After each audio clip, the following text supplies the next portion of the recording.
উদ্দেশ্যে বলা হচ্ছে আপনারা সারিবদ্ধভাবে মন্দিরে প্রবেশ করুন।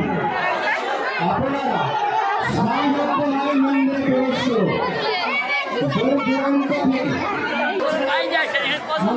মন্দিরে রয়েছে সেই লাইনকে দাঁড়িয়ে যাবে।